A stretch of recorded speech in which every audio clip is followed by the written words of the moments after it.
കൊളച്ചേരി ഗ്രാമപഞ്ചായത്തിലെ പാമ്പുരുത്തി ദ്വീപും ഉപദ്വീപുകളും വർഷങ്ങളായി കരയിടിച്ചിൽ ഭീഷണി നേരിടുകയാണ്. ഉപദ്വീപുകൾക്ക് സംരക്ഷണ ഭിത്തി കെട്ടിയില്ലെങ്കിൽ പുഴ കരയെടുക്കുന്ന അവസ്ഥയാണ്. പ്രശ്നത്തിന് എത്രയും വേഗം പരിഹാരം കാണണമെന്ന് ദ്വീപ് നിവാസികൾ ആവശ്യപ്പെട്ടു. ഓരോ വർഷവും വളപട്ടണം പുഴയിൽ വെള്ളമുയരുമ്പോൾ പാമ്പുരുത്തി ദ്വീപിലുള്ളവരുടെ നെഞ്ചിടിപ്പ് കൂടും. സംരക്ഷണ ഭിത്തി ഇല്ലാത്തതിനാൽ പുഴ കരയെടുക്കുന്ന അവസ്ഥയാണ്. 3000-ഓളം പേരാണ് ഇവിടെ താമസിക്കുന്നത്.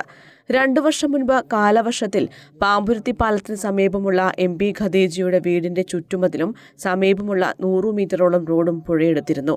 കാലവർഷം ആരംഭിച്ചാൽ പുഴയിൽ വെള്ളം ക്രമാതീതമായി ഉയരുകയും ദ്വീപിനു ചുറ്റും വ്യാപകമായി കരയിടുകയും ചെയ്യും.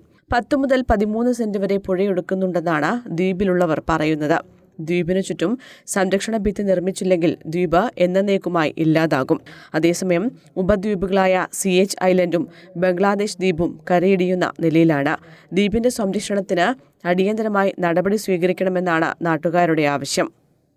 ഏറെ പ്രകൃതിപരമായ പ്രത്യേകതയുള്ള ഈ പാമ്പുരുത്തിയിൽ അതുപോലെ തന്നെ പരിസ്ഥിതി നാശം വല്ലാതെ നേരിടുകയാണ്. ഇപ്പോൾ പാമ്പുരുത്തിയുടെ വിസ്തീർണം 100 ഏക്കറിൽ താഴെയായി ചുരുങ്ങി വരുന്ന ഒരു സാഹചര്യമാണ്. ഈ വിഷയം നിരന്തരം സർക്കാരിലും വേണ്ടപ്പെട്ട ഡിപ്പാർട്ട്മെൻറ്റിലൊക്കെ പരാതി രൂപേണ നാട്ടുകാർ ഉന്നയിച്ചിരുന്നു.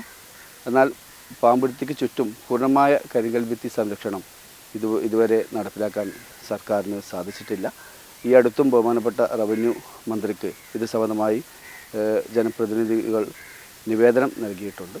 അതുപോലെ പാമ്പുരുത്തിക്ക് തൊട്ടടുത്തുള്ള CH ഐലൻഡ്, അതുപോലെ ബംഗ്ലാദേശ് ദ്വീപ് എന്ന വലിയ മാട്, ഈ 2 ദ്വീപുകളും ടൂറിസം പ്രൊജക്റ്റിൽ ഉൾപ്പെടുത്തി സംരക്ഷണം ഉറപ്പുവരുത്തണം. അതിൻ്റെ ചുറ്റും കരിങ്കൽ ഭിത്തി സംരക്ഷണം നടത്തി ഈ 2 ദ്വീപുകളും അതുപോലെ പാമ്പുരുത്തി ജനങ്ങൾ അധിവസിക്കുന്ന പാമ്പുരുത്തി ദ്വീപും ഈ 3 ദ്വീപുകളും സംരക്ഷിക്കാൻ ആവശ്യമായ നടപടികൾ അധികൃതരുടെ ഭാഗത്തുനിന്നുണ്ടാവണം. 2018 പ്രളയത്തിന് ശേഷമാണ് പാമ്പുരുത്തി ദ്വീപ് ഇത്തരത്തിൽ അപകടാവസ്ഥയിലായത്. പാമ്പുരുത്തിയിൽ ഇപ്പോൾ 300ഓളം വീടുകളുണ്ട്. ദ്വീപുകൾക്ക് ആധുനിക രീതിയിലുള്ള കോൺക്രീറ്റ് സുരക്ഷാ ഭിത്തിയാണ് ദ്വീപിലുള്ളവർ ആവശ്യപ്പെടുന്നത്. News bureau, Irikkur.